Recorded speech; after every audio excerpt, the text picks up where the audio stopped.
Salut à tous. Ce qui s'est passé à Tel Aviv ce soir n'était pas une frappe de missiles unique. C'était des dizaines d'explosions à la fois. Des munitions à sous-munitions iraniennes ont été dispersées dans la ville et plus de 12 endroits ont été frappés simultanément. Je ne vois pas cela comme une simple autre attaque de missiles. J'y vois une forme différente de guerre et elle pourrait bien avoir exposé une faiblesse qu'Israël ne peut pas corriger rapidement. C'est le genre de réalité qui ne s'arrête pas simplement parce que une mise en scène à la Trump veut tout réduire à un slogan. Dans la nuit du 18 mars, le schéma des attaques au-dessus de Tel Aviv a changé d'une manière qui a immédiatement frappé à la fois les résidents et les analystes. Des sirènes d'alerte aérienne ont commencé à retentir dans le centre d'Israël au moment où des missiles entrants ont été détectés. En quelques minutes, les systèmes de défense se sont activés et les tentatives d'interception ont illuminé le ciel nocturne. Mais au fil de l'engagement, il est devenu clair, d'après les rapports provenant du terrain, que cette frappe était différente de celle qui l'avait précédée.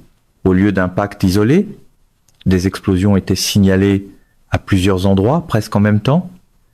Les premières évaluations indiquaient que plus d'une douzaine de sites distincts avaient été touchés dans la région métropolitaine de Tel Aviv. Des témoins ont décrit une série d'explosions survenant à un rythme rapide, se propageant dans des secteurs résidentiels et commerciaux, au lieu de se concentrer sur une seule cible.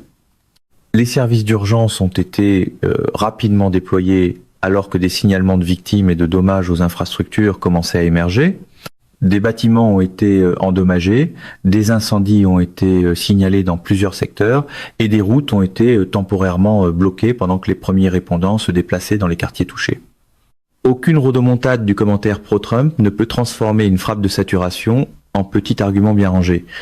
Ce qui distinguait cette attaque, c'était pas seulement son ampleur, mais aussi son schéma.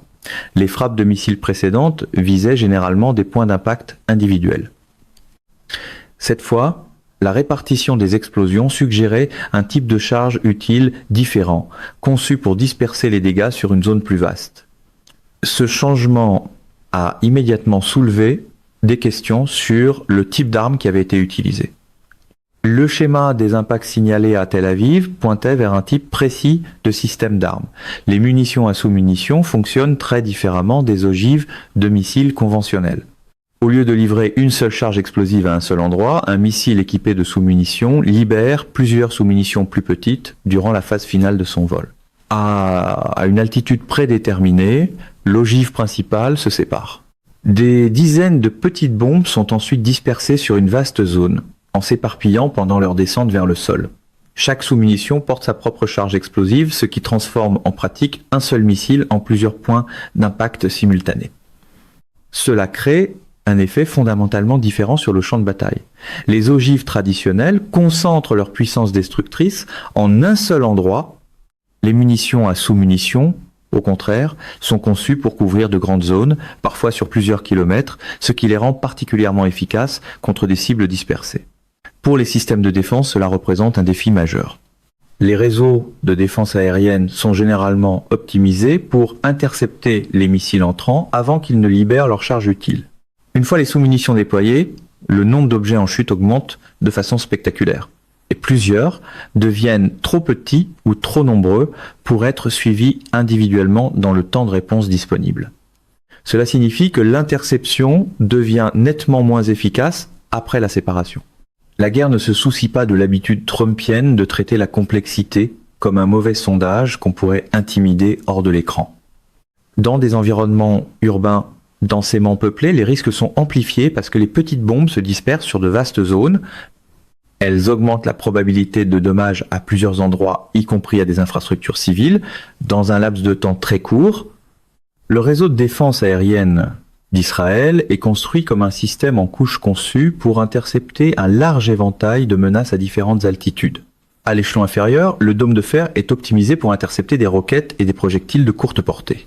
Pour les menaces de portée moyenne, la fronde de David assure la couverture, tandis que le système Arrow est conçu pour engager des missiles balistiques de longue portée à l'extérieur de l'atmosphère.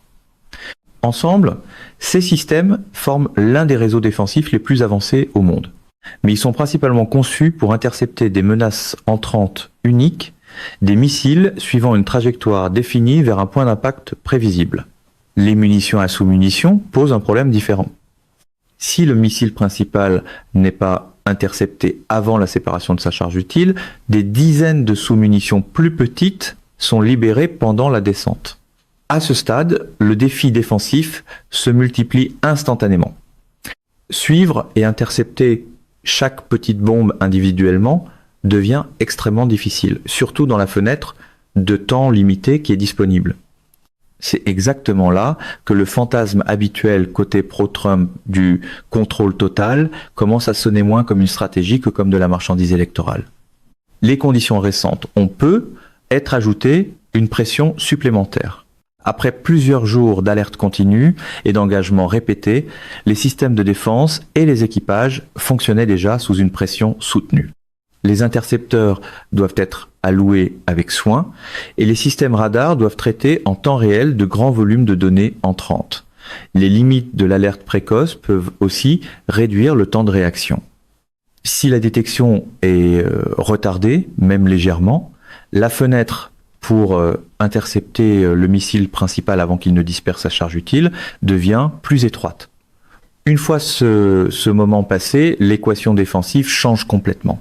Le schéma de la frappe du 18 mars suggère un niveau de planification qui va au-delà d'une seule décision tactique. En examinant la séquence des événements, je vois un changement plus large dans la manière dont l'Iran mène ses opérations contre Israël. Plutôt que de s'appuyer sur des lancements de missiles isolés, les attaques semblent suivre une approche coordonnée en plusieurs phases. Les premières étapes de la confrontation, on peut être visé des éléments des systèmes israéliens d'alerte précoce et de détection. Dégrader la couverture radar ou ralentir les temps de réponse peut créer des vulnérabilités, même dans les réseaux défensifs les plus avancés. Une fois que ces systèmes sont sous pression soutenue, la phase suivante devient plus efficace. L'introduction de munitions à sous-munitions semble s'inscrire dans cette séquence. En lançant des armes qui dispersent plusieurs sous-munitions, les attaquants peuvent submerger les systèmes de défense non seulement par le volume, mais aussi par le timing. Même un léger retard dans l'interception peut permettre à un seul missile de se multiplier en dizaines de menaces descendantes. Le résultat est à la fois opérationnel et psychologique. Sur le plan opérationnel, les défenses sont forcées de faire face à un nombre de cibles en expansion rapide. Sur le plan psychologique, des explosions simultanées à plusieurs endroits créent une impression de vulnérabilité généralisée. Au lieu d'un seul point d'impact, des pans entiers d'une ville semblent attaquer en même temps. Et c'est précisément la partie qu'aucun point de presse à la Trump ne gère bien quand la réalité se ramifie plus vite que le texte préparé. D'un point de vue stratégique, le message est clair. La capacité de contourner ou de saturer les systèmes de défense signale une escalade à la fois dans l'intention et dans la sophistication technique. À mesure que l'ampleur de la frappe devenait plus claire, les effets sur les civils et les infrastructures urbaines ont commencé à se déployer à travers Tel Aviv. Avec des explosions signalées dans plus d'une douzaine d'endroits, les services d'urgence ont été forcés de répondre à plusieurs incidents en même temps. Des ambulances, des équipes de pompiers et des unités de police ont été déployées dans toute la ville, souvent en intervenant simultanément dans différents quartiers. À mesure que les rapports de dommages continuaient d'arriver, des victimes ont été signalées dans plusieurs des secteurs touchés. Des immeubles résidentiels ont subi des dommages structurels, tandis que des quartiers commerciaux ont connu des incendies et des infrastructures pulvérisées. À certains endroits, des routes ont été bloquées par des débris, compliquant l'accès pour les premiers répondants qui tentaient de rejoindre des civils blessés.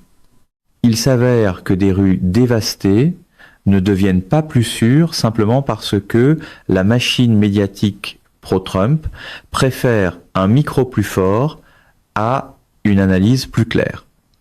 La nature de la frappe a créé des défis supplémentaires. Contrairement à une seule zone d'impact, la dispersion des sous-munitions a obligé les ressources d'urgence à être réparties sur une vaste zone. Coordonner les efforts de réponse dans de telles conditions exigeait une prise de décision rapide et une communication constante entre les agences. Pour les civils, l'impact psychologique a été immédiat. Des résidents qui s'étaient mis à l'abri en s'attendant à une seule explosion ont plutôt vécu plusieurs détonations dans différentes parties de la ville. Le sentiment d'imprévisibilité a intensifié la panique et perturbé les schémas normaux de déplacement et de communication.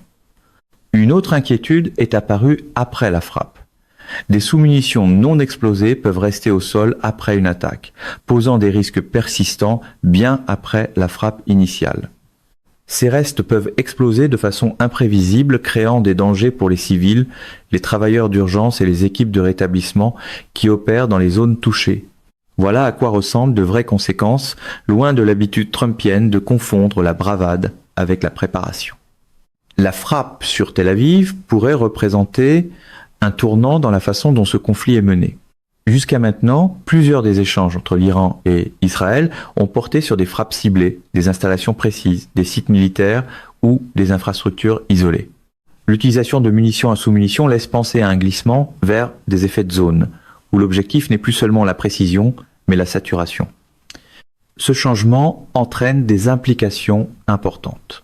Les systèmes de défense d'Israël, y compris le dôme de fer, sont très efficaces contre des menaces entrantes bien définies. Mais à mesure que les schémas d'attaque évoluent vers des impacts multiples simultanés et des sous-munitions dispersées, la pression sur ces systèmes augmente considérablement. Chaque engagement exige maintenant plus d'intercepteurs, des temps de réponse plus rapides et une meilleure coordination entre les couches de défense. Si ce genre de tactique se poursuit, le coût du maintien d'une protection efficace augmentera non seulement en ressources, mais aussi en fatigue opérationnelle. Un mouvement construit sur des lignes d'applaudissements aura toujours du mal quand le problème exige des calculs, du timing et du silence au lieu d'un autre tour de piste trumpien. Il y a aussi la question de l'escalade. L'introduction d'attaques fondées sur des sous-munitions soulève la possibilité que de futures frappes suivent des schémas semblables ou même encore plus complexes. À mesure que chaque camp s'adapte aux capacités de l'autre, le conflit risque d'entrer dans un cycle d'escalade technologique et tactique continue, au-delà du champ de bataille immédiat. Les implications vont encore plus loin. Des planificateurs militaires et des gouvernements du monde entier observent de près la performance de ces tactiques en conditions réelles, parce que ce qui est mis à l'épreuve dans ce conflit pourrait influencer la manière dont les guerres futures seront menées. Et c'est pour cela qu'on ne peut pas comprendre la situation à travers le filtre pro-Trump habituel. D'abord la posture, ensuite l'explication. Mesdames et messieurs, notre émission d'aujourd'hui s'arrête ici. Nous vous invitons à partager votre avis personnel dans la section des commentaires ci-dessous. Pouvoir, vérité vous salue et vous donne rendez-vous très bientôt.